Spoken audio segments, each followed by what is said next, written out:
Dar vezi dacă merge...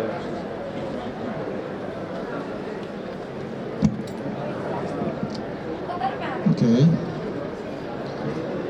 So, I am here at the International Book Fair Gaudeamus 2023. My name is Vasile Poenaru, and I'm speaking to Luke Carman, very important Australian writer. I would like to ask him a few questions, and maybe we should start with presenting you the book that our publishing house has published, which is a bilingual collection of short stories called A Glovebox of One's Own, Un torpedou numai al lui. The Romanian translation belongs to Mihaela Cristescu. Mihaela Cristescu is a Romanian-Australian author. She publishes poetry, and her translation is really very good, very pertinent, and very fit for the text by Luke Carman. So this book, A Glovebox of One's Own, has 3 short stories in them. You'd rather prefer to call them essays. To me, they are short stories with a philosophical development somewhere behind the ideas. So they have a story, they have a narrative inside. That's why I feel that they are short stories rather than essays. The 3 pieces in the collection are called A Glovebox of One's Own, An Intimate Antipathy, and Father and Son. My first question would like to be this one. What inspired you to write A Glovebox of One's Own, An Intimate Antipathy, and Father and Son? Thanks, Vasile. It's a great question, and I think I touched on it in the discussion earlier, and that is that my publisher in Australia is Professor Ivor Indig. He's the chief editor of Giramondo, which is, in my way of thinking, the most important publisher in Australia. They happen to have, and I'm not saying that because he's mine, but they happen to have 2 of the most important living Australian writers, Alexis Wright and Gerald Murnane. And at the time, my professor, I had written the first book and he published it, and he said to me, why don't you write a collection of essays? And I said, I don't think that's a good idea because, you know, I've only written 1 book of fiction. If I write a collection of essays, why would anybody care? You know, I haven't established myself as some sort of authority that it is worthy of writing essays or whatever. And he said, well, you know, basically you're a fiction writer, so why don't you just write something that is essay in structure but fiction in texture? So that's exactly what you've identified in the short story nature of these essays. They're not strict essays as such. And some of them were retroactively refitted to be more like essays than they first were. The way I see it is the essay is a form in which the principle is the author is obliged to bring every available resource that they have to their subject. Once they've exhausted themselves, then they can rest and the essay is finished. But you can do that in a fictional form. You can be a fiction writer and approach it that way.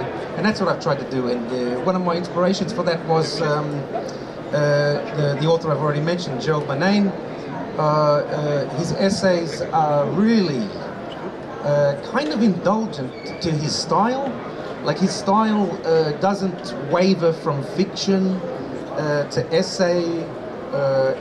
It's seamless. And I thought if he can do that, then maybe I can give it a go too.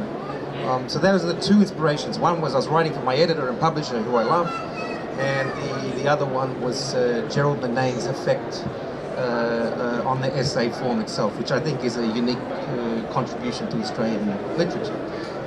So that was my original inspiration, and the only one that's particularly different is the father and son essay, which is an essay that my publisher just said you have to write it because the theme has been in everything else you've written. All the other essays has this father and son dynamic, so you have to write one specifically about that to bring out the tension for the collection itself. So that's how it got started anyway. Excellent, thank you. Your stories, even if we call them essays, they still preserve some story in them. They delve into various themes. Can you elaborate on the recurring motives or ideas that you consciously include in your work? Well, each of these essays in this collection can loosely be described as travelogues or picaresques or road stories, I guess. Each one is about some sort of journey from or through Sydney to some extent, back and forth.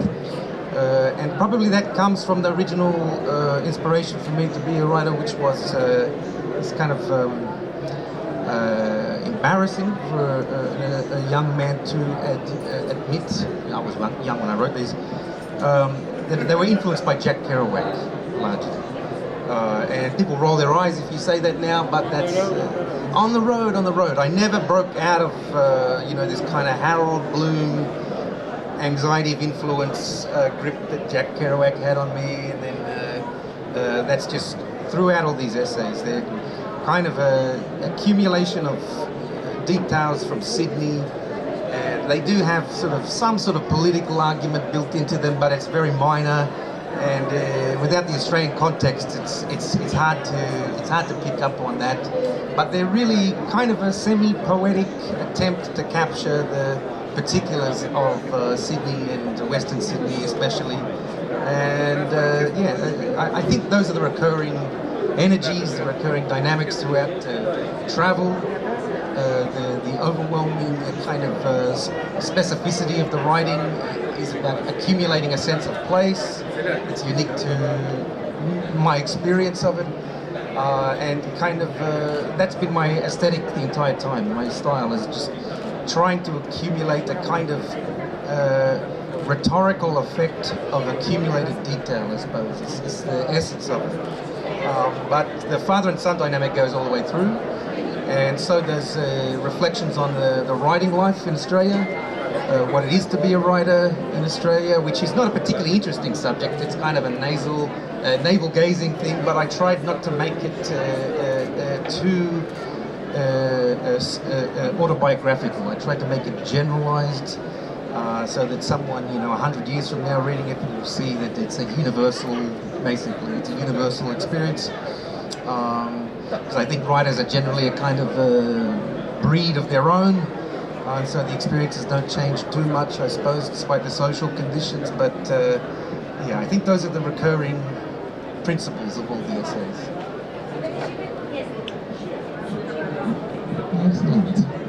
How do you go about developing characters? And do you draw inspiration from real life experiences? We had a discussion about this yesterday with some other writers, and people were talking about actors embodying characters in literature, embodying characters in writing, and some of us were talking about how we don't necessarily think of our characters as real people. They're just part of the text. So, for example, if an actor says, how do I portray this character? What's their backstory? What's their history? You can't necessarily answer it because they only exist in the sentences and the syntax, and they're a grammatical formation. They're not a real person. And whenever I talk about this, it makes me think of, again, Gerald Benane, the author I mentioned before. He's a kind of reclusive figure. And I saw him in his small town in Australia give a talk, and he said the following. He said, I can't express in words the contempt I have for any author who thinks of their characters as real people. And so, like, he's an extreme case. You know, he's always extreme. He's very, very intense. But I kind of relate to that. I'm not the sort of writer who thinks of their characters as anything other than another part of the texture of the... But basically, yes, I stole them all from real life. You know, they're all based on some real person, some real conversation, some real thing. But that's all throughout all my writing, actually. Yeah, I'm not a very imaginative writer. I'm more of a self-cannibalizing writer, I suppose. Yeah. But yeah. Father and Son touches on cultural criticism. How do you integrate societal commentary into your narratives? And what role do you think literature plays in addressing societal issues? Oh, this is a tough question that I don't think I'm necessarily going to be able to give a satisfactory answer to, because I didn't consciously set out to address any kind of societal issue or societal condition. The political impingement on writers in Australia is something that exasperated me over the last 10 years. It got to the point where I thought I might have to stop writing, just because the politics are a kind of narcissism of small differences. You know, we have, for example, about when I published my first novel, it was part of this Western Sydney movement. And the Western Sydney movement was a new thing in Australian literature. It was kind of went through this kind of nascence. But within 10 years, it had burned itself out. So people didn't want to read about it anymore. People didn't want to hear about it. And part of the reason was because it became this explicit kind of mouthpiece movement where people were parodying politics rather than dealing with kind of an aesthetic issue or concern. It was, instead of being poetic, people were political. And everything that got publicity or was successful had to have some sort of political dimension to it. You had to write about characters that sort of had some sort of political reason for being. You know, they had to have some sort of, you would have to write about a character from Western Sydney because Western Sydney was the most multicultural frontier. The people from Western Sydney were the most qualified writers because they happen to live in the place that has the most languages in Australia. They happen to have the most diversity in Australia. So it became this sort of territorial thing where Western Sydney writers thought they were special, essentialist, special. And it was really demoralizing because it was very self-serving and it marginalized other people as a result. And so I had to try and get away from that. And so these essays, I deliberately avoided entering into any kind of explicit political self-aggrandizement. So, like, for example, one of the essays was about going on this road trip with these other writers, and most of the writers in Australia are women. It's something like 85% of the writers are women, and 85% of the readers are women. So it's mostly, you know, the people buying books are overwhelmingly women, and which is, you know, I have nothing against that, obviously, of course, but I went on this road trip with, I think it was 4 or 5 women. Writers. They were all more successful than me, all more educated, all more talented, but I was on the road with them, and when I wrote about the experience, I deliberately didn't do anything to make it seem like I was being a male feminist writer. Not that I have anything against that, but for example, my editor at the time said, you shouldn't include that line because it makes you sound like a misogynistic idiot. And I said, well, I'm not going to take it out because the character is a misogynistic idiot to some degree. You know, it's not really me, it's a character, and he has to grow and develop in the essay. So if I take it out to make him seem pure or, you know, politically correct, it'll lose all the energy. But because I left it in, some people would read it and they'd go, oh, I hate this guy, he's such a misogynistic idiot. But I couldn't take it out because all it would be doing was saying, yeah, look at me, I know how to be politically correct with my writing, therefore I'm one of the good guys, therefore my work has value. And it's a really reductive and diminishing way to think about literature. That's what I believe, anyway. Maybe I took the wrong path, but that's what I was thinking when I produced this collection. How to avoid those hot topic issues, the sort of things that will trend on Twitter, or that will get reviewers interested in writing about you.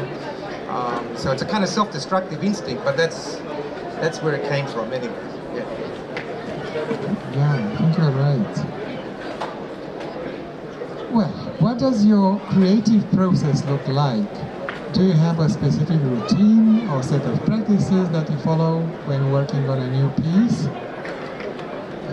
No. I should, but I don't. One of the things I've found is that as I get older, it's getting harder to write. I find it harder to sit down and actually begin. It's becoming, the anxiety about it is increasing rather than easing off. So I have to do all kinds of stupid things to trick myself into getting started. So I get up in the morning, I say to myself, all right, I'm going to go for a walk, but while I walk, maybe I'll think about a sentence. And that's it. And so when I go for a walk, I think about a sentence, and okay, maybe I've thought about one sentence, maybe I can think about two, and then I slowly trick myself into producing a paragraph while I walk around. Then maybe I'll recite it into my phone, then maybe I'll email it to myself, then maybe I'll cut and paste it into a Word document, and then maybe I'll type a few punctuation marks into that Word document, and then, basically trick myself into doing it. But I don't have any foolproof routine. I wish I did. I should write more, but at the moment I need to be constantly getting ahead of my inner critic in order to get it done, and it's exhausting, but that's the situation that I've found myself in. Maybe I should live a healthier life or something, it would be easier, drink less, lose some weight, do some more exercise, but I don't have any other advice on routines for anybody because mine is such a mess. It's a real disaster, but who knows, maybe soon I'll find some way around it, but that's where I'm at the moment anyway. Yeah, well, writing is difficult to accomplish, that's true. And it takes up all our energy. And when we come up with something, we are usually too critical to let it stay and let it be continued. But probably we should work around that, because I'm having the same hardships. That's great. Right. Most people do relate. How do you feel your writing has evolved over time? And are there particular experiences or influences that have contributed to this evolution? So directly after this book, or the book that these essays were originally published in, I realized that everything I've ever published has been in first person. There's always, I've written in other ways, but all of my writing that's ever been published has been first person. And I thought, well, this is a limitation. If I want to develop as a writer, I'm going to have to try something else. And so I thought, what I'm going to do is I'm going to write a collection of stories that is basically just my version of the Dubliners. Not a good idea necessarily, but I thought really anachronistic for Australian contemporary writing, not a great idea. But I thought I'll give it a go. And I started doing that for a while, and then I realized that my favorite story in the Dublin is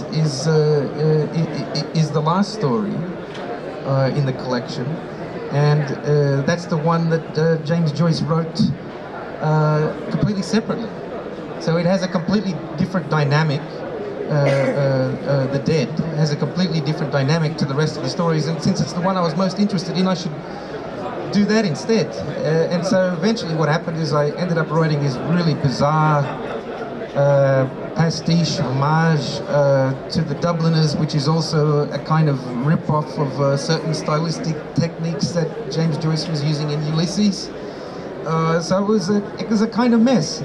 But it was a completely different approach to writing. It was in the third person. It would move in and out of different perspectives. It would switch from third person to first person. It would move into other characters. It would come back full circle to a disembodied narrator and all this kind of stuff. And it was an attempt to do something new, but I didn't know what I was doing. I wasn't doing it very well, and it wasn't received very well either. People could see what I was trying to do, and they're like, "Yeah, come on, you've gone too far. You don't have the skills to pull this off." So I had to ease back. And I think what I'll do now is next time I'll just write a nice first-person novel that people might actually want to read. That would be good. My publisher would love that if I did that, because novels, they sell much better obviously than short stories. So I think that's what I might try. Very cynically, like go out and buy one of those how to write a novel in 6 easy steps kind of books and just follow the dots, follow the recipe. Because I know a lot of writers who do it and it works. And maybe it'll tame some excesses of style or some idiosyncratic flabbiness. But I don't know. I'm optimistic about it anyway. But I've got to do it. So I'm hoping next year is the year for me. Yeah. So, you admire James Joyce. Well, it's good you didn't try to write in the style of Finnegan's Wake. No. I can't even read Finnegan's Wake. I can't write like that. Maybe one day, if I figure out how to read it, then maybe I can come back to it. I think at the moment, there's an Australian writer. I had this idea. There's an Australian writer. She's she is the most important living Australian writer. She will be our next contender for the Nobel Prize. She'll win the biggest awards next year. Her name is Alexis Wright, and Indigenous Australian author. And she's just written this book called Praiseworthy. And if it takes off in the UK and the US, then maybe it'll go on to be considered Australia's Ulysses. And I know that's kind of a lazy, sloppy comparison to make for a great book, but it's already being reviewed and marketed in the UK that way. Oh, look, there's this new book that's kind of like Ulysses in Australia, but it's also The Wizard of Oz, and it's also Narnia, and ecological dystopian fiction, and so it's really, really complicated and sophisticated. So realistically, I think Alexis will be the one in hindsight who's seen as the James Joyce of Australian literature, and it's exciting because she's writing now, and she just had a book come out last year. So I think that really could change the nature or the relationship with Australia and world literature. And her first book is already considered to be critically the most important Australian novel in the 21st century. But I'm hoping that this latest novel will make her seen that way by the rest of the world as well, because she's an incredible writer, and there's nothing else like her. Nothing else. Speaking about Australian writers, we have published a book by David Malouf.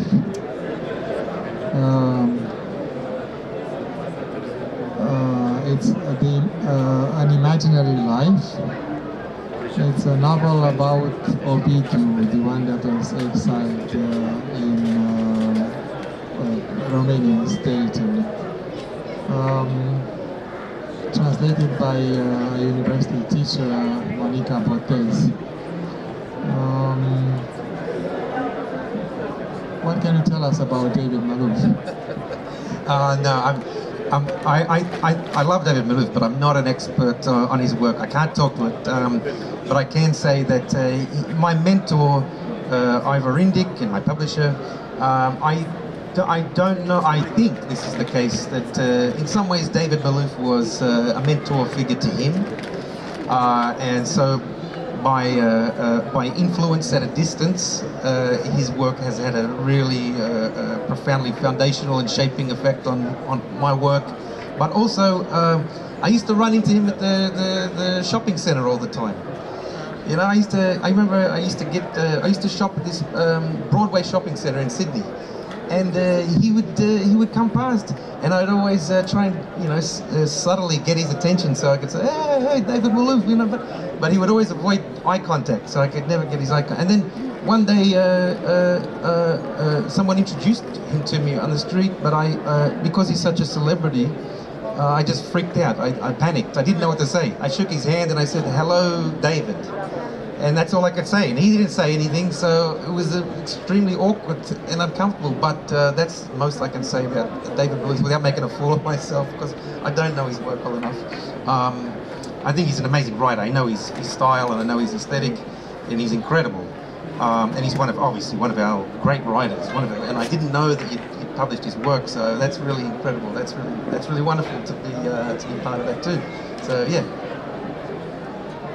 Absolutely. Thank you very much.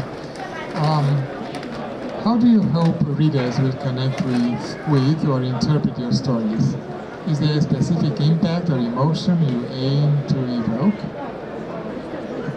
I don't know about that. You know, one of the weird things is that people say, in a lot of the reviews, people would say of my work that I have a weird detachment, a weird emotional detachment, and I didn't know that. I thought they were really intensely emotional, but people would say, you know, it's good that you hold back the emotional dimension of it, and so on and so forth. And then what I noticed is a lot of people started interpreting my work as autistic. You know, people come to me and go, the way you write, I can tell you're autistic. And I was like, what the hell? So I don't know, maybe if I need to go and get myself checked out, I may have autism. But apparently that's a dimension of the writing, that there's an emotional detachment. But I kind of like that too. If anything, what I would like is for people to, not necessarily an emotional response, but a literary response, if you like, where the rhythms and the images in some dimension can be categorized as beautiful. That would be enough to sort of have captured some sort of poetic effect, because realistically what I would like to be is a poet, I just can't do it.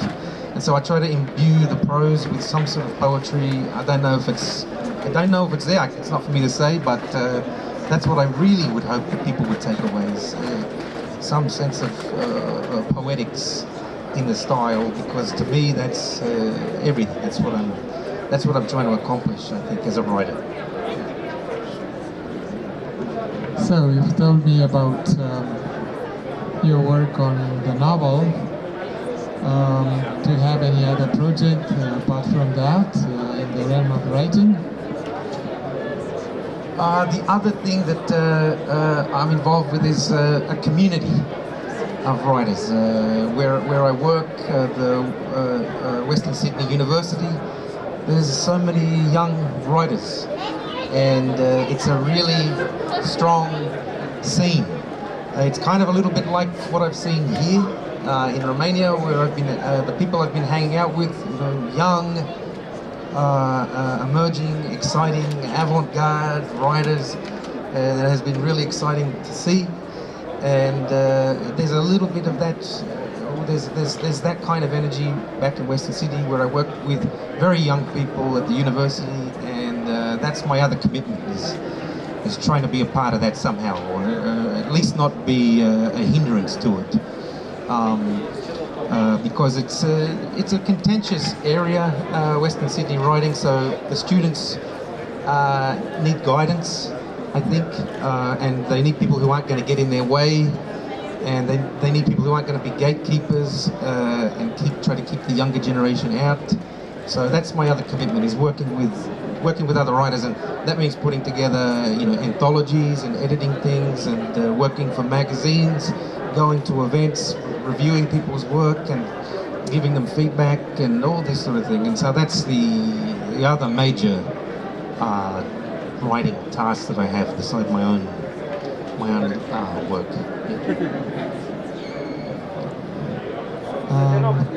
Is there an event in your, let's say, childhood that you think shaped your writing career? Yeah, definitely. In one of the essays, I quoted this idea that Gore Vidal had, and he was just joking around to some extent. He was being ironic, but his idea was that all writers have some moment, traumatic moment in their early years, which causes them to need the imaginative escape of daydreaming, of some sort of alternate reality, and because their actual reality is so intolerable, they spend so much time in that the organ of the imagination sort of misdevelops in the wrong direction, and then they can't help it. They just have this alternate reality script running through their head, and they might as well make a career out of it because they can't shut it off. But for me, I was insomniac. Couldn't sleep. I had night terrors. I thought I was raised Catholic, and I thought demons were going to possess me in the middle of the night, and so I thought I need to get away from these evil spirits somehow, and the only way to do that was to read constantly. So I just used to read night after night after night after night, and I think reading too much when you're very young is basically a recipe for becoming an author. It's, you know, writing is just a kind of reading that's gotten out of hand or something like this. You know, so I think that's what happened for me. It was, couldn't sleep. I was scared of devils, and thought I was going to be possessed by Satan and murder my family and da da da da da. Even now, I think that's still part of the process. Is kind of Catholic guilt or something like this, just like Kerouac, who's unfortunately is my hero. But yeah, I think that's it. It's lousy childhood trauma stuff. Well, is there anything else that you'd like to add about yourself or your work, or both? No, I don't want to add anything. I just want to say thank you so much for publishing this collection. It means the world to me, and it's wonderful to be here in Romania. And thank you to everybody for putting this event on and hosting me. And I have nothing else to say about myself, but I do want to say thank you. It's a real honor. Thank you very much. We are very happy to be your publishers too. Thank you, Luke.